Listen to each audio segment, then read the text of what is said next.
History, history. Can you see, little boy, what you mean to me? Can you see how sweet our love has long grown to be? It's time to see the happiness I feel inside of me. Knowing one thing, darling, this love will always be two lovers, history. Ain't that two lovers, history? Peaches and cream, and candy too. Thanks for downloading part 2 of the Roy Aitken podcast, which is episode 19 of the History Bhoys Abroad. This should cover the years 1983 to 1990. Me and Gary spoke quite in depth about Roy Aitken here. We ended up talking far too long actually, and we thought it was best to chop it up and make both parts downloadable, as it's probably easier for listeners. The next episode of the History Bhoys Abroad is going to be out in approximately a week's time. It's going to be on Tommy Burns' manager. We're going to be recording before the Ross County game. We're going to go to the Ross County game, and then we're going to come back and finish the recording off with a roundup of the Ross County match. I'm going to be joined next week by Celtic_Vines again to talk us through Tommy's career as Celtic manager. So if you want to get in touch with us, please feel free to email us at thehistoryboys@gmail.com, or just send us a tweet at Boys Abroad. Thanks again for the feedback, for the follows and all the rest. Merry Christmas and hail hail. The thing that I found about Roy Aitken was just Mr. Consistency. Yeah, just always there. Like, I didn't see a period where he was injured either. And every single time I checked, obviously when I was looking at the reports of the games, I always checked to see if he was in the team. Apart from a couple of suspensions, his name was always there. Yeah. And so he was just an ever present, didn't seem to get injured, and was just someone that was relied upon by every manager that he had. Yep. So you want to carry on from here, Gary? Yeah, okay. So obviously you've got up to the point, and this is the summer where McNeil and Nicholas leave. That's right, aye. And obviously, so that's, it's got a sense that Celtic were a team that are going in transition. We obviously appoint Davy Hay, which was a bit of a strange appointment at the time because he was 35, so he was very young to be a Celtic manager. He had a successful stint with Motherwell. Before he got them promoted and stuff like that. He ended up taking a job in America that I couldn't find any information on, but apparently just, for whatever happened, the thing fell through as soon as he got there. And it just, so he just ended up back in Scotland after that, and then the Celtic job comes up and there he is. So the 83-84 season, again, to kind of pick up on the point that you'd made earlier, Aberdeen and Dundee United were regularly spanking us at this time, and I think from what I can see is that and this is also shown as well in terms of European results, that Celtic were more than a match for these two teams, but perhaps we were just a wee bit too naive, and a bit too, especially in Europe. We often get caught on the break and so on, but it's Dundee United and Aberdeen. They can play the more European game. Dundee United especially are quite a defensive team, who like to play on the break, and that's how they got quite a few good results against us during this time. In terms of the 83-84 season, it was a bright start, but we suffered horrible form in October. I think we didn't win 6, and it just means the season begins to unravel. We have a 3-1 defeat away to Aberdeen. Bear in mind, this is an Aberdeen team that earlier on in this same year had won the Cup Winners' Cup. But Aitken scores in this game. Quotes, to their credit, Celtic kept fighting, and Aitken, their best player, scored 3 minutes from the end. So you can see he's still a vital part of this team at the moment. An interesting point, and one of the good things about looking at the Celtic weekend and stuff is you see, obviously you think of players like Provan and McLeod and so on, you think, oh, they were just good players for Celtic and they never really had any ups or downs. But the good thing about this is it's kind of a snapshot like a moment in time. So we look, for example, in October '83, you can see, who's playing well, which players that you would never have thought would be out of form are. And Davy Hay actually comes out after this defeat to Aberdeen and he blasts a few players. And I quote, "Apart from the collapse in the second half of the last two matches, I've been very disappointed by the attitudes of certain Celtic players. I can accept defeat if players are trying, and this still amounts to a bad performance. But to be a Celtic player, you need a special commitment. A Celtic player is always up against it, and he must be prepared to give everything for Celtic. He must be willing to drop for Celtic, not for Davy Hay or any other personality, but for the club. We all know that Celtic is different from the normal football club. Celtic is special and needs special effort at all times. Certain players, namely Provan and McLeod, have not been given what is expected, and as a result, they will be dropped from the team for the Hibs game." So you can see from here that all's not well. And the thing about Davy Hay is he's one of those kind of characters that, as a manager, is never really spoken about. But all in all, it was just seen that perhaps not just whether it be through him or not, but the team's dropping off at this point compared to the success they'd had under Billy McNeil. Yeah. And it's hard to say. It's hard to say who takes most of the share of the blame for that. Would it be the manager or the players? I don't know. What's your thoughts on Davy Hay? I don't really remember much about Davy Hay. Obviously, he came to Celtic. I was born literally like '82, but I just know that he was a manager for Celtic. I remember him being, well, obviously the research that I do for this, the Quality Street Gang, he was really important for Celtic back then. But as you say, like these guys, it's just they're just names that you hear and you go, aye, they were just all right. But when you look back, they were really, really important players for Celtic. But I don't really have many memories of him. But I do appreciate and I do respect Davy Hay. I know that he might be a bit of a contrary character in the media sometimes, although many people are that were involved with Celtic, namely Murdo McLeod. But I do have respect for Davy Hay that maybe some others don't, because maybe I've done more research or something. I don't know. Yeah, no, I mean obviously there's Davy Hay the player and the manager. And he became scout. He scouted some. I think the Cario and stuff like that as well was during his period as scout.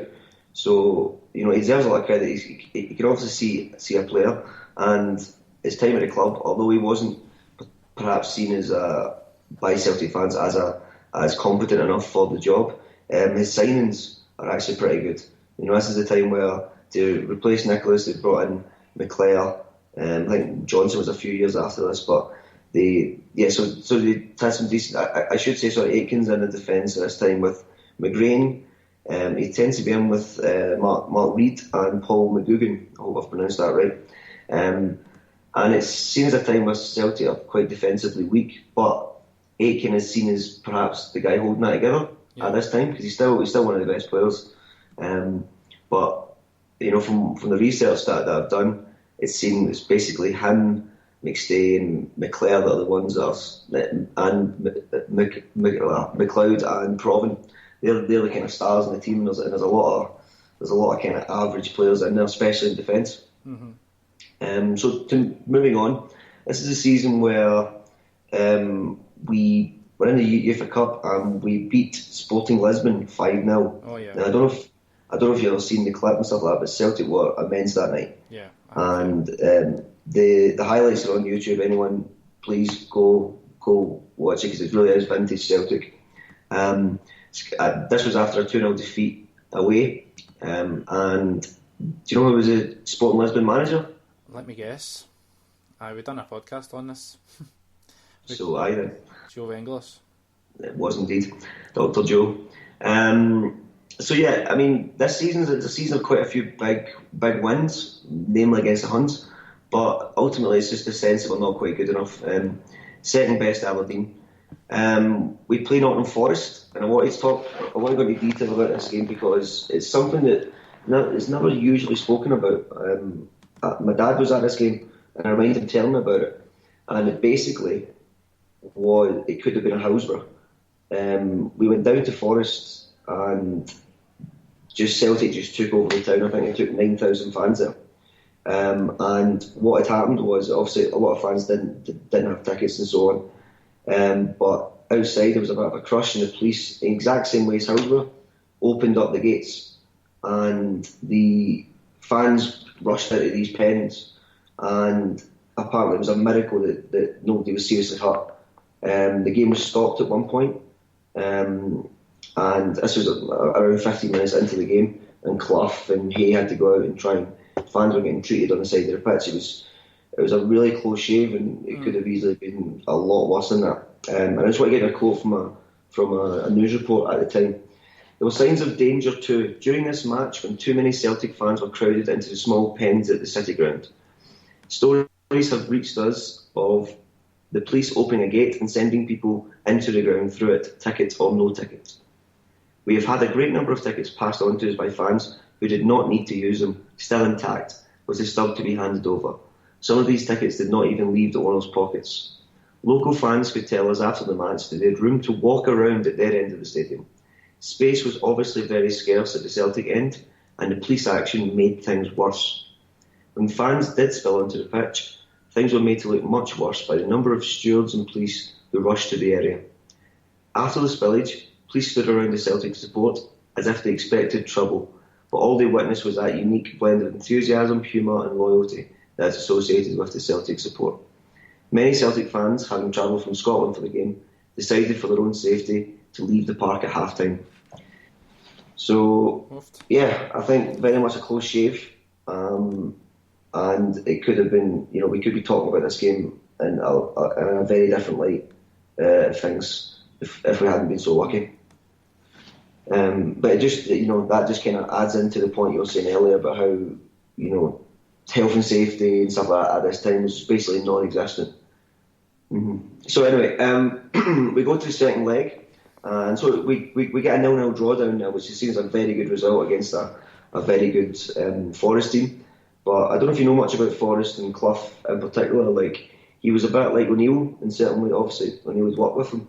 But he had that type where he would often have a bad result in the first leg and pull a rabbit out half of the second. Yeah. And he just had that knack of, rising to a certain occasion. And it seems that, I don't know if you know much about this game, but Clough actually took his team up to Davy Hay's pub. Davy Hay had a pub, I think, in Paisley. Paisley, aye. And Clough got wind of it, took the team there.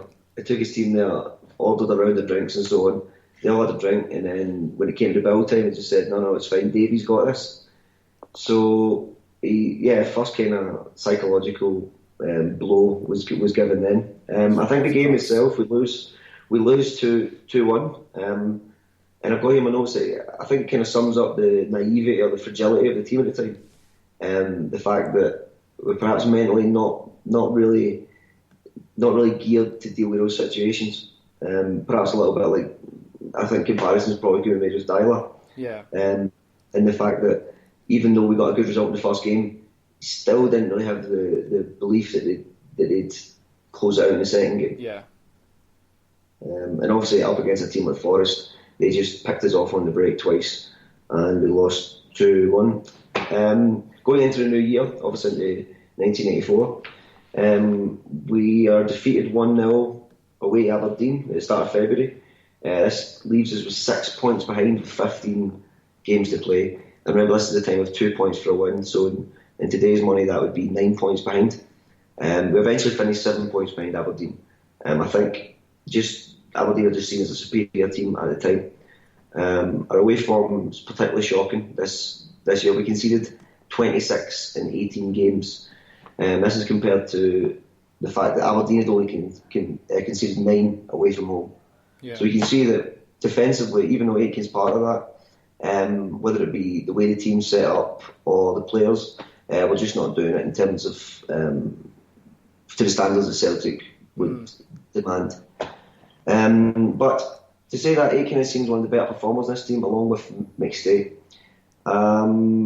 We reached both cup finals this year. League Cup final, we lost 3-2 to the Huns after extra time. Fatsali gets a hat-trick, and it's got to be said, I've watched the highlights of this game. Aitken's at fault for 2 of the goals. One of them's a penalty, There seems to be a common thread I find in big games. He's either heroic or culpable. He does have games where he makes rash mistakes and so on. But he also has that ability to change a game. Yeah. So it's a double-edged sword really. In terms of the Scottish Cup final, we lose 2-1 to the Sheep, and Aitken's prominent in this game as well. He becomes the first player since 1929 to be in Scotland to be sent off in a Scottish Cup final. I'll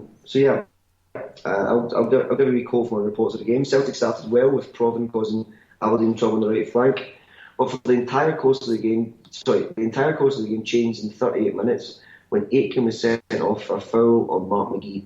It was Aitken's first offence in the game, and he was sensationally sent off. But it was the antics of McGee exaggerating his injuries until the red card was produced, so he's still a ball bag then, and also Strachan's badgering of referee Valentine to order Aitken off, which left a bad taste. And I was reading a couple of things about this. Obviously, when Strachan became manager, it was said that a lot of Celtic fans couldn't take to him. I thought it was a bit daft, They couldn't take to him because of what he was like when he was at Aberdeen. With these types of things, I never really care. I mean, in the day he's playing for another team. But apparently Strachan basically gets him sent off in this game, him and McGee. Yeah. And so you can see maybe how in these type of things, why certain fans just still hold a grudge against him for stuff like that. I still think it's a bit silly, but I can at least see now that there were certain reasons for Celtic fans not being able to take to him. I think as a support, as a collective, we have the longest memories ever. Yes. Grudges are just not given up too easily with Celtic fans, it seems. But yeah. Yeah, I mean, I think at the end of the day, if you're playing for another team, I don't really blame somebody else for trying to do what's best for their team. Yeah. I don't see how that would affect if you do come to Celtic. Sure you'd want that. If he's a Celtic player, sure you'd not be a cheap bastard, obviously, but to try and do what's best for the club. Simple as that. Yep. I would agree. Okay, so going into 84-85, pretty much the same story in the league in this year. Second to Aberdeen again by 7 points. Seems to have tightened up at the back somewhat, and Aitken starts the season well. He plays well in a 0-0 draw with the Huns at the start of the season. But this is the time where McStay's really seen as a star. It tends to be seen that at this time Celtic are quite an average team. You also have the Rapid Vienna ties in November, which you've already covered extensively, so I'm not going to go into it, but we all know what happened there. So that's us out of Europe again. We lose to Aberdeen in December 4-2 to go 5 points behind. And again, this is a time where Aberdeen are seen as imperious in Scotland, and they're just smashing teams left, right and centre, ourselves included. It's around this time where the Celtic defence have been questioned in the press, and to allude to the point that I made earlier, and it's an inability to deal with cross balls. So we can see that, and throughout his whole time at the club, and perhaps even before, Celtic are seen as not being able to defend well, not having a real strong presence at centre back. I know we've got Aitken, but he isn't seen as particularly competent in the air, and it seems that Celtic are just crying out for a kind of big centre back at this time. And I think, and just to go back to obviously what you'd been saying, and there's lots of talk that obviously David had been looking for an experienced defender. This seems to be a story of Aitken's time at Celtic Park. I don't know if in your research you found that one of the main things is, and I've seen this commented as well, that would he have done better with an old head to learn from? Like, would he have benefited from having somebody a little bit more experienced to kind of show him the ropes? Danny McGrain. True, but what I'm thinking of is at centre back. Obviously maybe Tom someone McAdam. at centre back. Yeah, but just someone perhaps with a lot of quality and just a kind of experienced head, just to help bring him along. Maybe. I think with hindsight, I don't agree with that, because I think his career I wouldn't say it's glittering, but he wins a lot, quite young actually. But I don't know. He seems to have progressed quite well. If you're suggesting that maybe he would have done even more, then fair. But I don't think it was a massive hindrance considering. Obviously, I haven't actually researched this stuff that you're talking about, so I'm intrigued. Maybe my opinion will change come 1990. Mm-hmm. No, the thing that obviously he's seen as a big player for Celtic at this time, but there's a lot of chat perhaps that he's got certain flaws in his game that he never really learned from, and perhaps that comes at the cost of playing a lot of games early and becoming a vital part of the team, whereby he probably wouldn't have had the same development that you would normally associate with a young player. Obviously, coming in, if you've got an older head there to give you these kind of tips, he kind of comes in and he becomes an important player, so he becomes a leader rather than actually getting that kind of grounding that might have helped him. Who knows? I mean, obviously we didn't see him regularly. But we could use the example of Josh Thompson with Daniel Mastorovic being he's a seasoned captain for Sweden and stuff like that, and Josh Thompson who obviously I'm talking absolutely push, but I'll take your point on board. But it's maybe a question to raise come the end of your research. Maybe we can discuss that further. But from my perspective, I don't know if it might have made a difference, but I'm quite happy with what he done up until from 75 to 83. I think he done extremely well.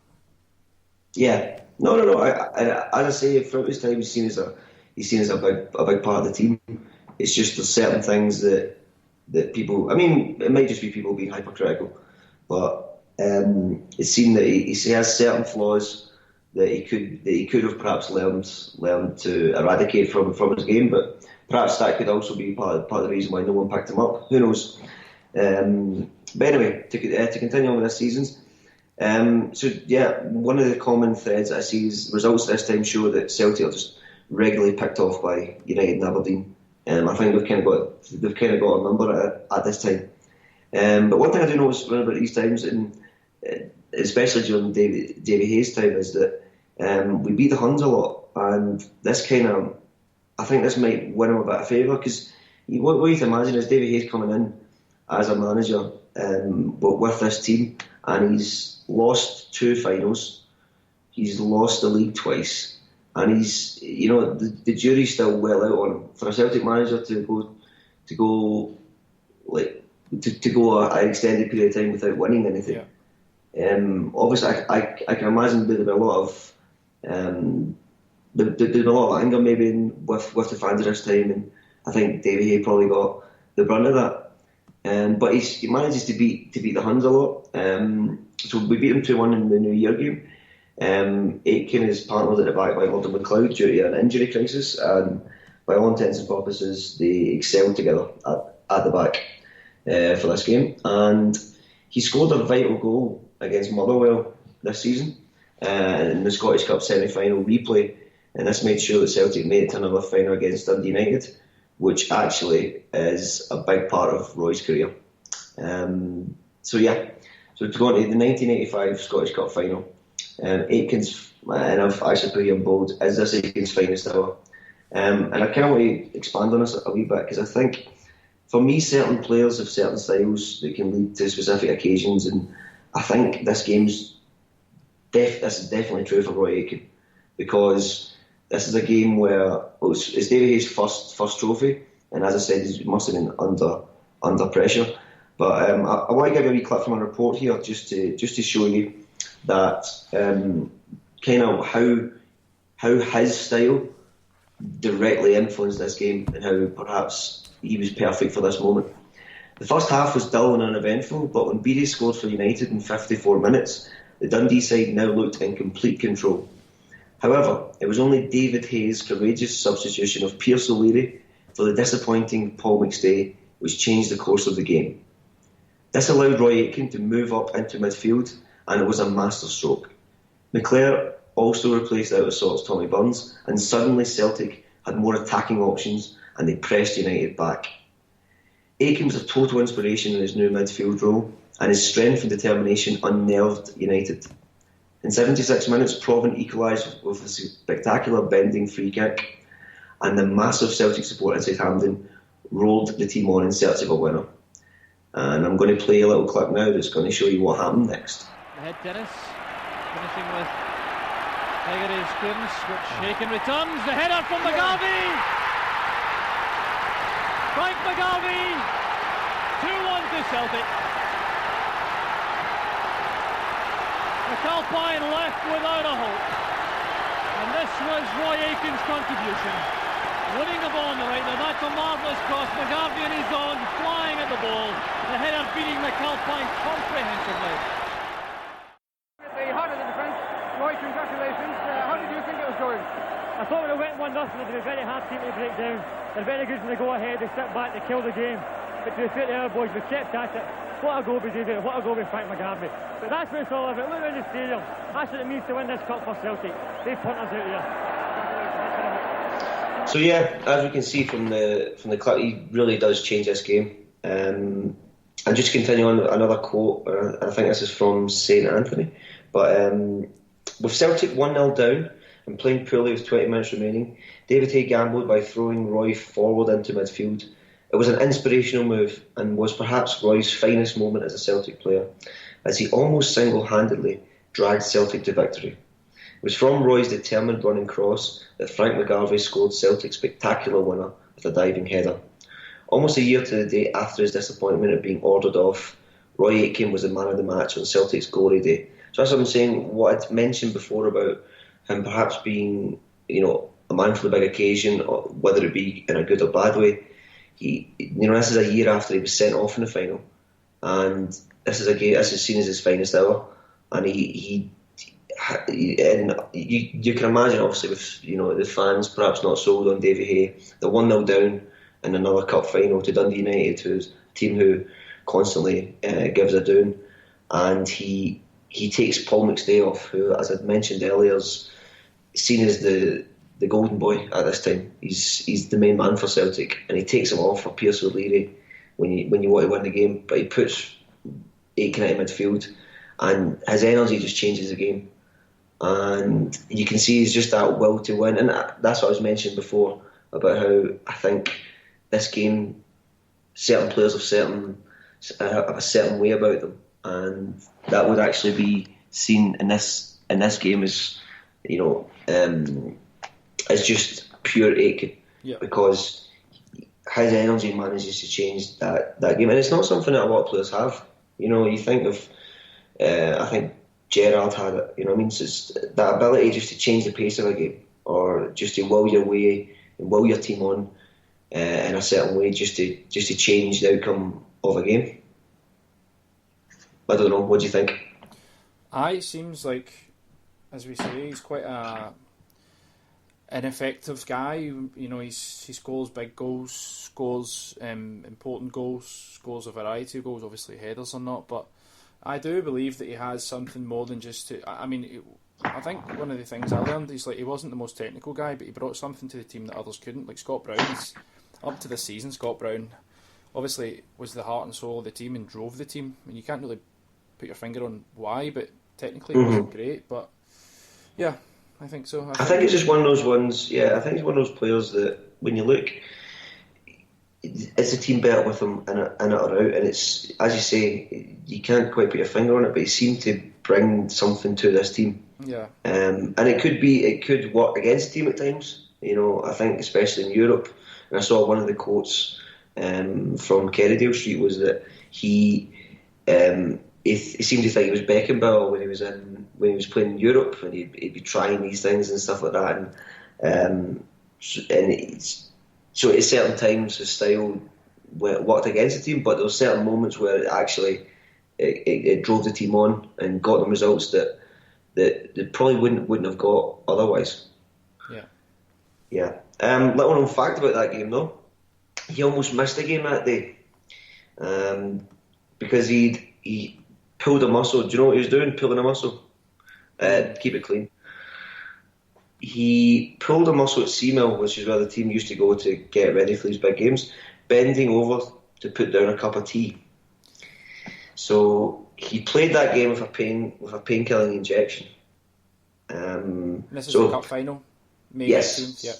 Yes, so his finest hour he almost missed because he couldn't put a fucking cup of tea down right. I think that's up there with Canizares in 2002, no? Yeah, I think so. Yeah, was it a bottle of aftershave he dropped on his foot? Something like that, and a cut broad foot with the egg and that as well. It's kind of similar. Quite, but let's not put Broadfoot in the same sentence as Roy Aitken.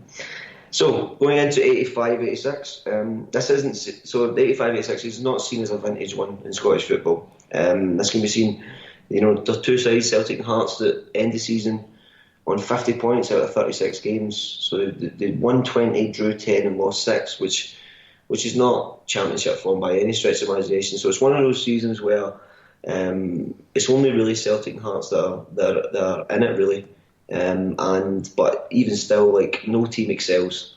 But this is a Hearts side managed by Alex McDonald, who used to play for Huns, and they're seen as they've just recently been promoted, and kind of symptomatic at the time. If you think of your Watfords and so on in England, they're not a spectacular team. They've got a few decent players, but it's mostly cloggers, and they're quite a dirty team.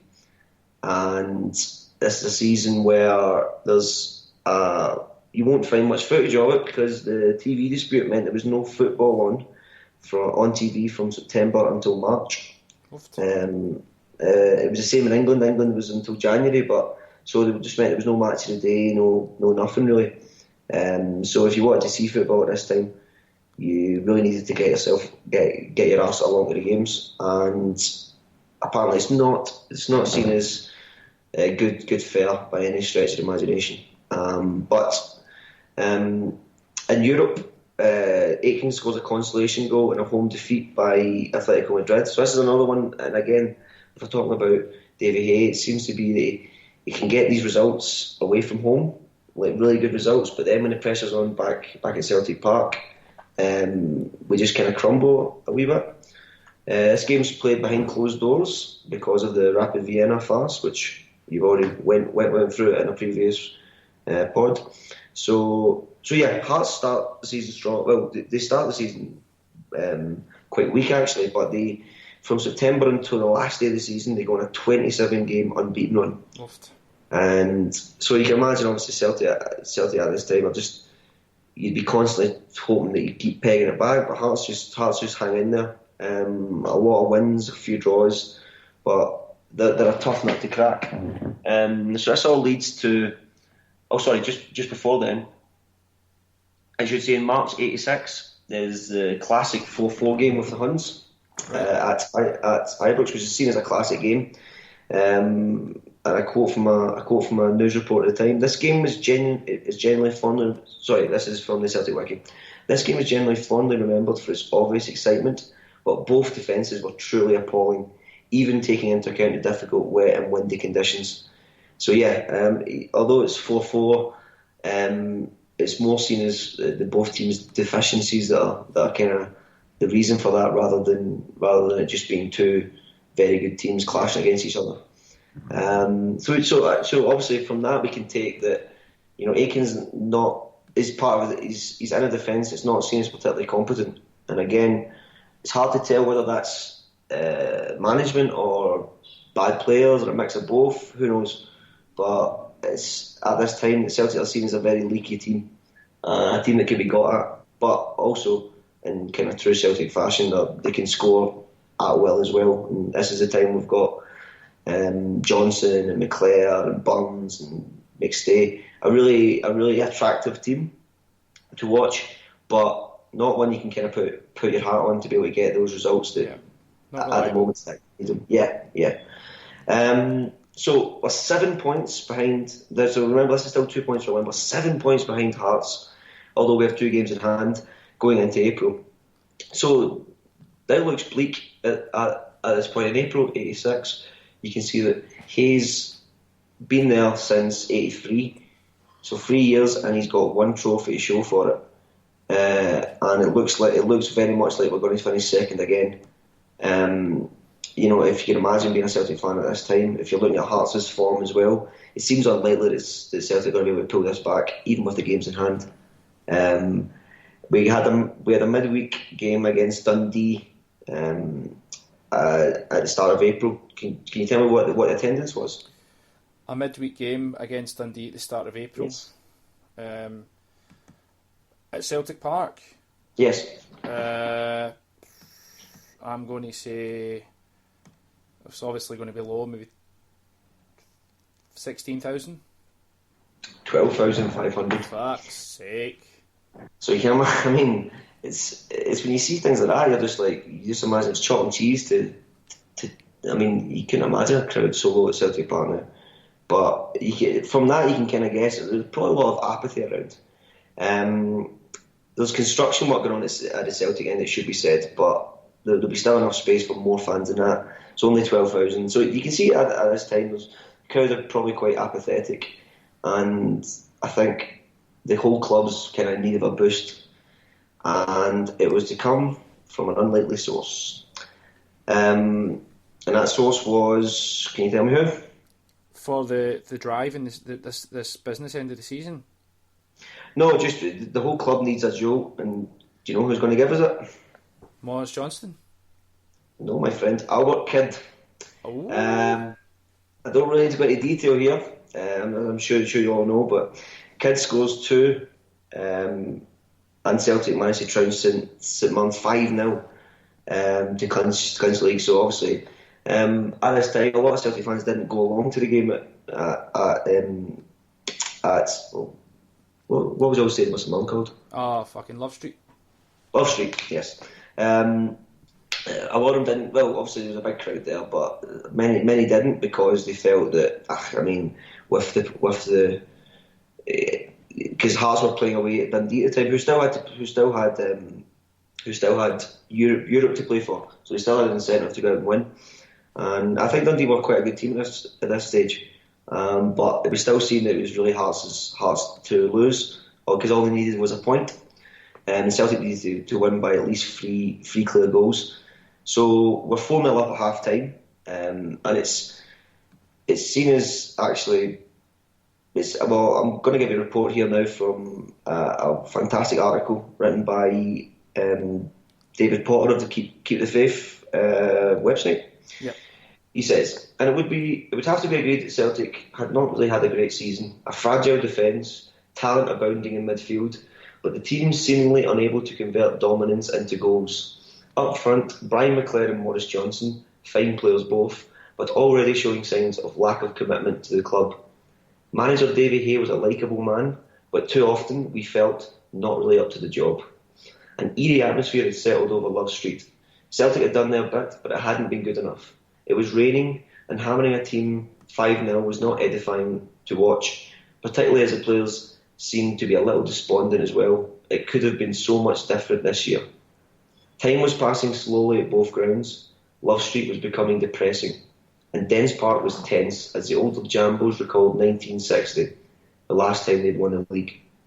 And the younger ones wondered how they would celebrate that night. But then it happened. St Mirren's goalkeeper Jim Stewart, who had once played for Rangers, picked the ball up and bedlam erupted on the terraces as the commentator said, "Kidd has scored." At Ibrox there was also cheering, for they thought it was Walter Kidd of Hearts who had scored with only 7 minutes remaining at Dens Park, not the little known Albert Kidd of Dundee. The cheering suddenly died away when the truth dawned. Then Kidd, yes, Albert, did it again. A brilliant goal this time. Love Street erupted, so did Easter Road and the minuscule Dundee home support at Dens Park. Full time came at Dens a minute or so before it did at Love Street. Thus were Celtic in their horrible lime green strip, which I don't agree with, the champions of Scotland at the 11th hour. I like that strip. Mate, I'm looking at it right now. We done an episode covering crests and kids, but that's one of my favourites, and that's the one that we replicated a few years ago with Nike. Mm-hmm. So it's like we tend to like sort of the strips sort of echo back. Yeah, but that strip's a peach, and I would like to add that to my collection. Mm-hmm. So obviously, I mean, in terms of iconic moments and stuff like that as well, there's Aitken again. You know, twice in two years, there's big games that will be replayed for years and years and years, and he's a big part of it. Yep. And we can hear from and we can hear what he's got to say about it now. Minutes left when they got the news from Dens Park about Dundee beating Hearts. The celebrations began, they've been going on ever since. The rain teeming down and the Celtic players now going right round the stadium in their lap of honour. And on the performance this afternoon, they're certainly worthy champions. At the moment, it's very hard to believe. I say all season we've just been hanging in there. We said 8 games ago, if we won 8 out of 8, we thought we'd win the league. Well, we won 8 out of 8. But I mean, it's unbelievable. I mean, it's a fairy tale. It's like a book. So it is. What about today? You needed to win by 3 clear goals. I mean, did you expect to score as many as 5? We knew we had to get out and score goals. I mean, that's when Celtic are best, to get out and score. I mean, that's the point behind us. We couldn't fail to score 5. We went a bit quiet in the second half, waiting for Dundee to score. But what a roar from Dundee to score. Tremendous. Well done, Roy. Okay, so you can see here, from a difference from April, and I think there's quite a parallel can be drawn with 2008 as well, with this season. We're far behind, fans are a bit angry, but we just bring it together towards the end, and Aitken's a big part of that as well. He might be the type of person or the type of character that can give away a lead, but he's also the type to bring it back, and I think that's epitomised in this season. So moving on, 86-87, so this will be David Hayes' 4th season in charge. It's a long season. The league's been extended to 44 games, and this is the year when Souness comes into the Huns. Aitken's got a new defensive partner, as Derek White has come in, so he's the old head at the back now. Even though he'd be 28ish around this time. Yeah. So he should be in on the prime of his career, and he's the older head for young Derek White to come in.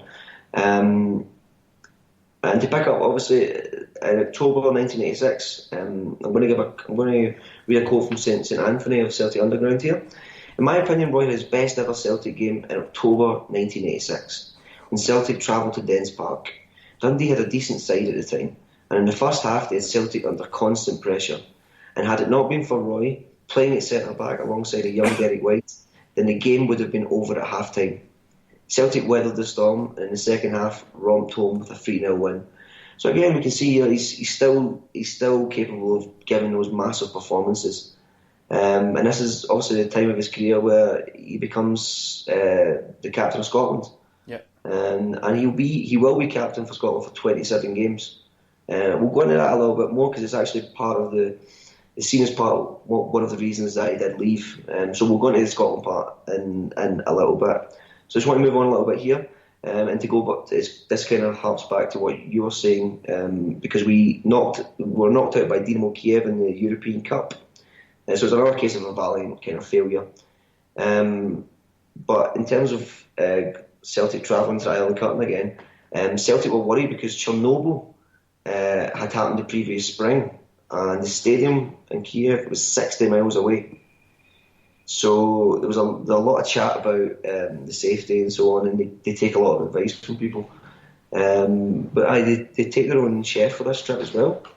I think that's probably normal, but another point that's worth noting is that Ibrox is about 5 miles away, and that's Barking.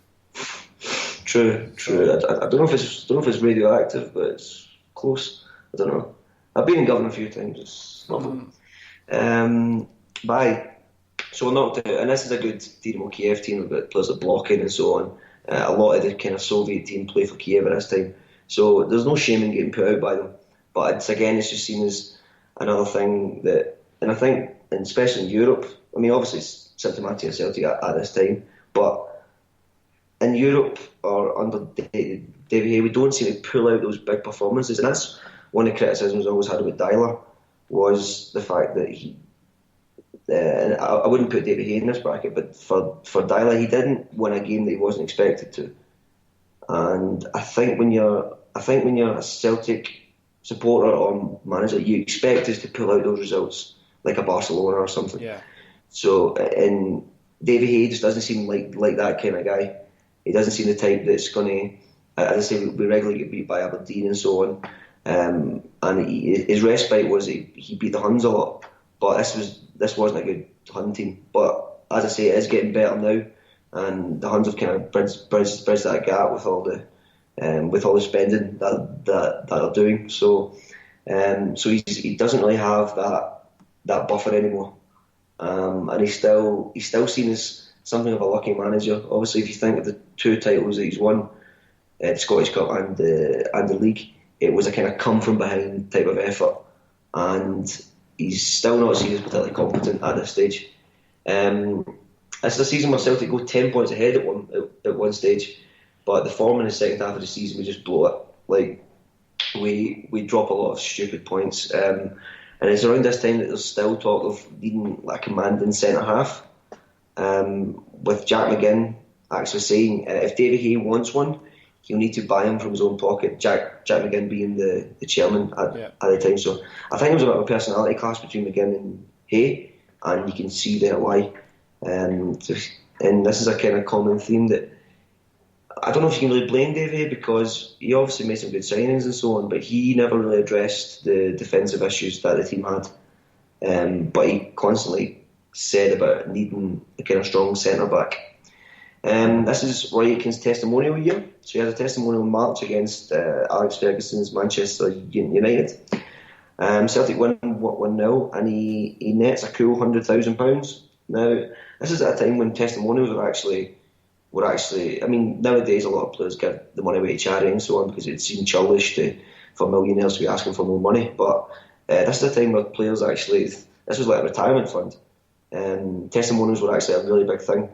Because obviously wages were not so big and so on. So perhaps that's one of the reasons why a lot of players stay at clubs. Like maybe the point that we were making earlier is like why you can imagine if you're a player at this time and you've been at a club for 7 years, the thought of a testimonial would kind of weigh heavily on your decisions about whether to move or not. So he has his testimonial. So he's part of the furniture now at Celtic Park. He's been there for 10 years. He's seen as a competent member of the team, and he's a real leader. Celtic fall off towards the end of this season as Rangers win their first title in 9 years. Hay manages to find $500,000 in his back pocket to sign Mick McCarthy, and then he's sacked a week later. So dirty bored bastards letting Davy Hay spend all that money from his own pocket and then just bump him. But that takes us on to the centenary season. Now, this is the point where Danny McGrain leaves at this time. He leaves at the end of 1987, kind of with Davy Hay. And we have the return of Caesar. Billy McNeill comes back, and Aitken is made captain. Obviously, he's stepped up and he's been captain, he's been vice captain for a long time, but obviously, with Danny McGrain being there, he's always going to be second fiddle. It's a time where. And I'm wondering, and this is a point I'm making here, and I want to ask you this question: do you think maybe Aitken was like, or it could be either, it could be Aitken with McNeill or McNeill with Aitken? Do you reckon they were kind of made for each other? It's kind of, I've got down here, is it his kind of manager? Because he seems to have his most prominent roles when McNeill is manager, I find. I mean, at this point, is Aitken playing in defence? He's just a stalwart. Is that correct? Yes. Okay. Throughout the Hay time, he was always at centre back. But McNeill comes back in and he kind of shifts between centre back and holding midfielder. Right. Okay. So the first thing that I would think of is that McNeill was the ultimate centre half. So maybe there was some sort of kinship in that the two of them are big guys. They've come into Celtic at a very young age, and they both played under Jockstein, so they have a lot in common. So maybe in that itself was enough to spur them on. But also we spoke about how Roy was like for want of a better word, a sponge. Like he was absorbing everything that was around him, and he was influenced by these people. So maybe there's something in that they were just right for each other. Mm-hmm. Yeah, no, it seems that McNeill seems to really, really trust him. And also, I haven't looked at his first time at the club. He would have been a younger player then now. Obviously, with McNeill coming back in, Aitken's the man, basically, around the thing. It seems to be that McNeill likes him in the holding midfielder role. I'm not sure why. I think, obviously, this season they've got McCarthy and White that seem to be the centre back pair. But Aitken's still basically an ever present, and he's whether it be in holding midfield or centre back. I think this season maybe McCarthy got a few injuries or something. But so yeah, when McCarthy and White are available, he puts Aitken into midfield. I don't know, perhaps for his energy, or he probably just wanted maybe a wee bit more protection in there to let McStay kind of go and do his thing. But yeah, I think with the centenary season, I think this season seems to encapsulate like Aitken's style with the way the team plays. Yeah, the team kind of models what Aitken is as a player. You know, never say die. Rampaging, can be reckless at times, but ultimately, you know, very successful. And the centenary season, there's a lot of last minute goals, a lot of that kind of thing, like triumph in the face of adversity. Can't like make mistakes, but then coming back and rectifying it, and I think that's kind of sums up Aitken as well. Celtic get off to a strong start in the league, despite the fact Rangers are spending big at this point. It just seems to be a special season, a season where everything just comes together for Celtic. Yeah. I think just the occasion of it, you know, being a centenary and so on, and there was a lot of things going on. The Celtic story was running as a play. It was like I think it was some flower show at a Borough collection or something like the Celtic collection or whatever. It's just everything just seems to be a perfect fit in this season. And Aitken obviously as the captain, you know, his spirit's obviously part of that. Yeah. So I don't go into too much detail about the games of this year because I think we know a lot about the story of this year. But in terms of Aitken himself, he scores 1 goal this season, so he's changing. He isn't perhaps as rampager as he was before. He plays a lot more of a defensive role now. He's not scoring as many goals, but he does step up. We get a last minute penalty against Morton in February, and as a captain, he steps up and he puts it away. And yeah, so that's it just seems one of those seasons where every single player has a part to play. Yeah. And they all come through it at some moment. At some moment there'll be some game where a player just steps up. Yeah. And Aitken's very much in that as well. We beat Rangers 2-1 in March at Ibrox. This effectively seals the title. That's a game with the brilliant Paul McStay volley. This puts us 6 points ahead with 8 games left. And we clinched the league with a 3-0 win over Dundee at Celtic Park, where the official attendance I think was 50,000, but by anyone's guess could be anything up to 80,000 people there. And you can see everyone, loads of the fans are out on the kind of running track and so on. It's just the place is mobbed. So that's Roy Aitken's first title as captain. We can hear what he's got to think, what he thinks about that now.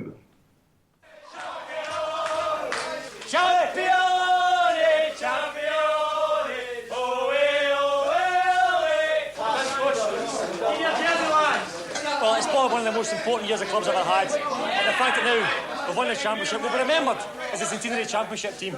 And now it's from here to the Scottish Cup final, and hopefully make it a double celebration. Yep, so we've clinched the league and stuff like that. The Huns finished third, and this takes us into the Scottish. So we reached the Scottish Cup final, and we played Dundee United again. And it's another comeback game where Aitken doesn't have quite the same influence as he did on the 85 game, but we won't fault him for that. This game perhaps kind of showing a sign of the times. If you see the goal from this game, the Dundee United goal was a very good volley from Kevin Gallagher, and it's Aitken that he speeds away from. Now, I don't think he was the quickest player. I mean, I think Kevin Gallagher was rapid, especially at this time. I think he was 19 when he scored this goal. And there was a lot of talk about how Celtic should break the bank to sign him, which never actually materialised. I know he's a big Celtic fan. So Gallagher speeds away from Aitken, but I wouldn't blame him such a goal because it's a fantastic finish. And if you haven't seen it, I would recommend that you actually go and watch the game. But Celtic come back, they kind of rally, and just typical of the whole season really. And McAvenny scores 2 late goals. And a repeat of 1985, and we can hear from Roy Aitken now. Roy support behind you. You must be immensely proud to do the double in the centenary year. I thought I'd seen a marvellous side 3 years ago, maybe beating United in the same way. But look at us here today again, it's fantastic. It's as much their trophies as ours. Almost a replica of that match, wasn't it? Exactly, well, we came back from the dead again. We've done it so many times this season. It speaks volumes for the character of the club and the players. And Frank McAvenny never seemed to give up, did he? Frank McAvenny's had a tremendous season. He seems to have brought himself alive again coming back to Scotland. He's a great player. And a tremendous sport once again to see you, Roy. We're delighted for them. It's a great day. Thank you very much indeed. Thank you. Okay, so we can see here that this season's everything just is perfect for Celtic, and it comes together. And Aitken's captain of that, but this is the point where the glory years of Aitken kind of go, and it kind of coincides with a really bad time for Celtic. From this point, from the centenary season, we won't win a league title for 10 years, and we won't win another from the 89 Cup final. So from 89 to 95, we won't even win another Cup. And so Aitken's captain at this time, but almost immediately there's a complete come down from the Celtic, the centenary Celtic, to post-centenary to Celtic. And Celtic we start off horribly. We get humped 5-1 by the Huns, and they strengthened big time again. We get humped 5-1 by the Huns in August, and we're really poor defensively. And this is actually a time where Billy McNeill publicly criticises the defence. So he comes out and it's unheralded really that managers at that time, or managers at any time really, come out and publicly lash the players. But that's what Caesar does. And Aitken's obviously going to take a part of the brunt of that, because he's part of the defence which actually loses 15 goals in the first 8 league games. So as I say, a complete role reversal from the last season, and it's just Celtic are just seen as a really weak team at this time. We get edged out by Werder Bremen in the European Cup.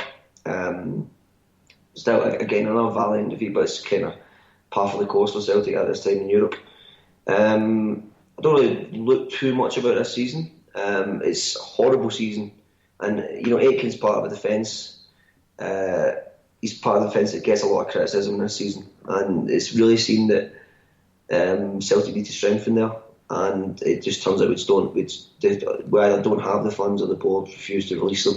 But we finished 5th, but the season does end on a high note as Aitken steals a throw-in in the Scottish Cup final, which leads to a Joe Miller goal.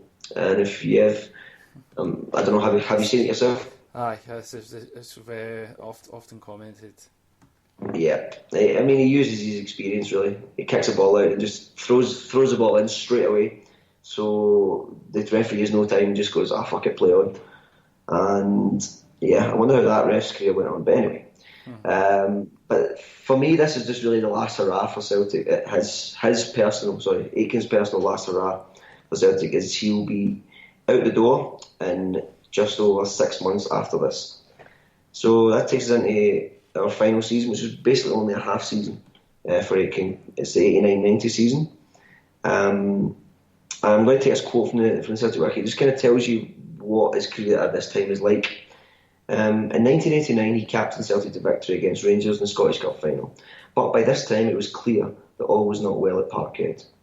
By the autumn of 1989, he was receiving huge criticism in the press for his Scotland performances, for which he was now captain. Despite Scotland qualifying for the 1990 World Cup finals, the criticism continued, much of it vitriolic and personal, especially from the gutter press journalist Jerry McNee. So Big Billy obviously didn't punch him hard enough, and he's having a go. So you can see that this is probably not a good time in Roy's career. Despite the fact he's Celtic and Scotland captain, there's a kind of campaign in the press to hound him, and he's just not seen as good enough for the roles that he has. So I think this could just be perhaps he is, from all intents and purposes, he is declining as a player as he's getting older. But I mean, he's only around 30 at this time, so 30, 31 really. So he, there would be a kind of slowdown as well. But I'm wondering, and I don't know, maybe you could give me an opinion on this, whether he perhaps is suffering from burnout for the fact that he came into the team so young. I think, like when you were saying that there, I was initially thinking that most good things come to an end one way or another. Like, things sort of fizzle out with managers. We saw with Jockstein, he sort of left under with in like quite a poor final season. So I think it's just a case of I believe that things are going to be good for a while. And like for example, Brendan Rodgers now. I know that it's not going to last forever, so you just have to enjoy it. And I think it's maybe just a case of burnout, perhaps, but it was just the time. It's just how it goes. And like, let's not discount what was happening on the other side of the river. Like, there was an insane amount of money being pumped into them that we now know was like not even their own money. So yeah. No, fair point. No, I'm just wondering, obviously, because it might just be some players decline at certain ages. Like, if you look at Rooney and so on. But so he's getting his 30s now, but he's seen as on the way down, and he's not having a good time of it in the press, and this is seen as perhaps one of the reasons why he did leave. But before we got to that, his last real memorable involvement as a Celtic player was the 5-4 game against Partizan Belgrade. Yeah. Which is probably that's worthy of a podcast on its own. But if you haven't seen it, it's just one of those typical Celtic games where we snatch defeat from the jaws of victory, and it's just a kind of yo-yo game. It's going back and forward. He gets a bit of criticism after this game because we were 5-3 up and going through with a few minutes to go, and he was still urging his teammates forward. So, and if this, thinking of this, and I don't know what you think of it, but for a 31-year-old, 32-year-old captain, to perhaps not have the nous just to try and slow the game down there, I think that's probably meriting a bit of criticism. If he's still urging a teammate, you need to do sometimes. Perhaps you just get caught up in the way the game is going. Like, fuck it, let's go get a sixth. But yeah, I think at that point it should be said, that he's playing right back in this game, which is not a role that he's become accustomed to as of these years, perhaps earlier on in his career.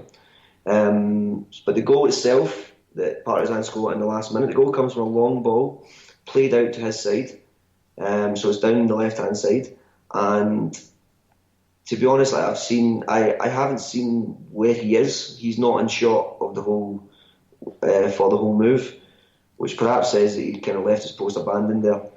Perhaps that's been a bit critical because he doesn't normally play right back, but at the end of the day, it's cost Celtic. And the cross comes in and is scored by, guess who? Jakinovsky? No, that's for Partizan. Oh, absolutely no idea. A man, I don't know his first name, but his surname is Skepovic, father of the misfiring shite 2014 vintage Stefan Skepovic. He's playing not that far from where he must be living relatively close to where I stay right now, and he's playing for Getafe in Segunda, La Liga Segunda, or League 2, whatever they call it here. He can't hear me, can he? Nah, I don't think so. He's right here. It's like fucking 2 But he's quite a big lad, that's all. So anyway, yeah, so this is seen perhaps as, the beginning of the end for him. And as I mentioned earlier, this is a time where Celtic, to be a Celtic fan, we've just lost Johnson. Obviously, we didn't actually have him, but this is a time where Johnson signs for the Huns. We lose, I think Tommy Burns leaves around about this time as well. And this is a time where Celtic are kind of needing someone there. They still need leaders. I think Burns leaves, McGee leaves, and we're left as quite a young team that needs a lot of guidance. And it's at this time that Roy asked for a transfer. I'm going to take a quote here, I think it's from St Anthony again. Despite huge backing from the Celtic support, Roy asked for a transfer and was sold to second division Newcastle United for $500,000 in early January of 1990.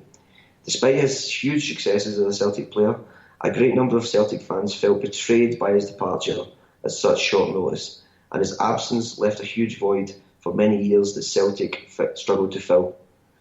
So we can see here that he's asked to leave at a time where probably he's needed most, and we need players like him there. We get 500 grand for him, which is quite a lot of money at the time. I mean, to be fair, he is Scotland captain.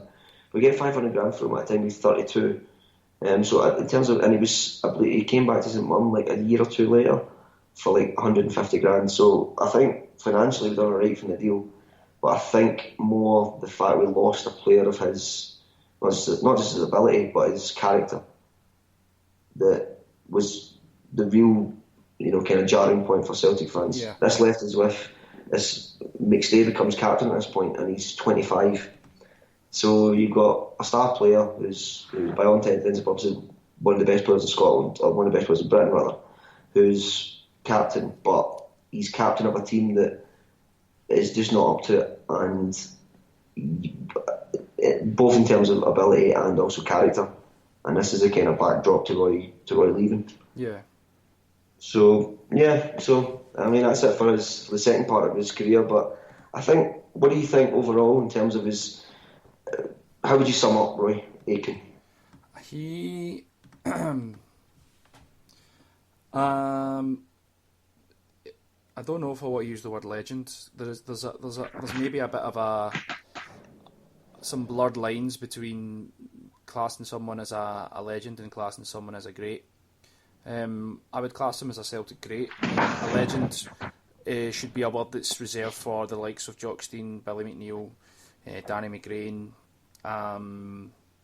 Henrik Larsson, players like that. But he certainly falls into the next category, and he's an excellent servant for Celtic. And I think that someone at my age, I'm 34, I was born in 1982, like I was 8 when he left Celtic, so I wasn't really aware of him or his anything. I just knew him as Roy Aitken, and now like he went to work in Dubai and stuff, and he's kind of led a relatively quiet life after Celtic. He's never really came back in any capacity, but overall my opinion changes obviously throughout the research, because at the beginning I don't really have a huge opinion, but now I completely respect him, I appreciate him. He done so much at Celtic from a very young age, scored important goals, and for me he is a Celtic great, not a legend. I agree with you there. I mean, I think, legends should be reserved for an elite kind of group of players, but he's in that second bracket, definitely.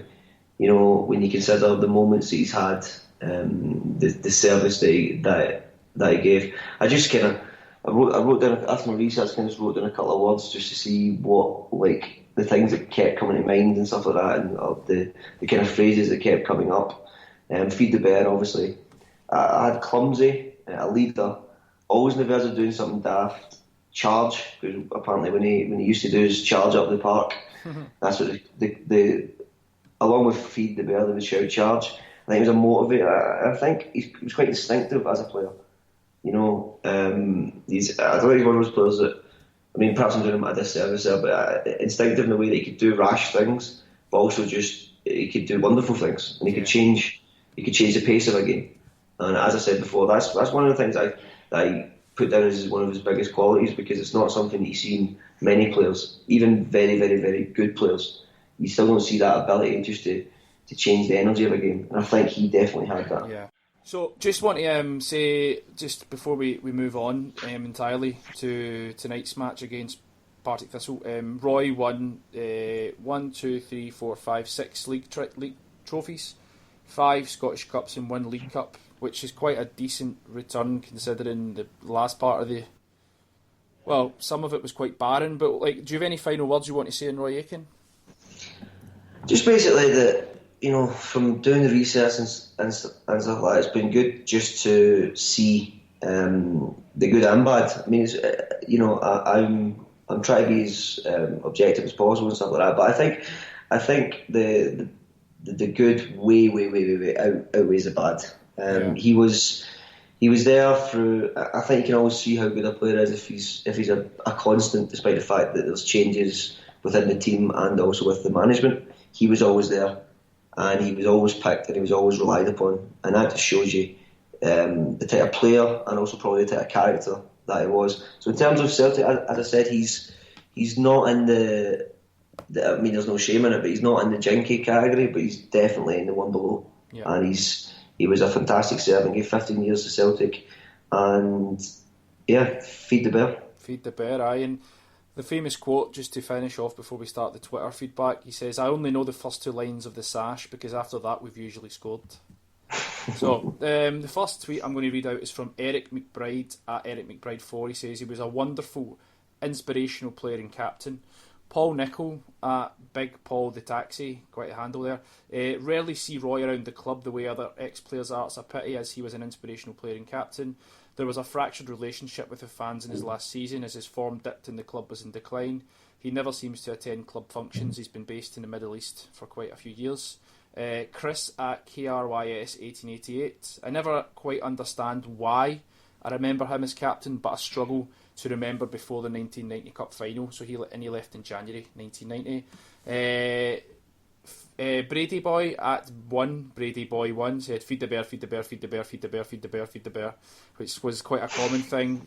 At Jimmy_JJG4, miss the bear.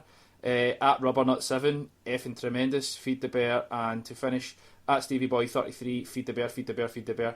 The last one, and the tweet of the day, is from at Tony H17. He says he can't wait for this. He was the last captain of Caribbean descent. His dad was Jim Aitken. Well, I tell you what, I'm not.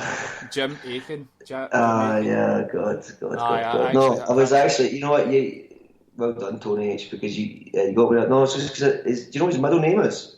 What? Syme. Robert Syme Aitken. So when you said the Jim Aitken thing, I was like, that's what that name will come from. But one odd, I've never seen that name before. I doubt I ever will again. So that just shows you what a unique man.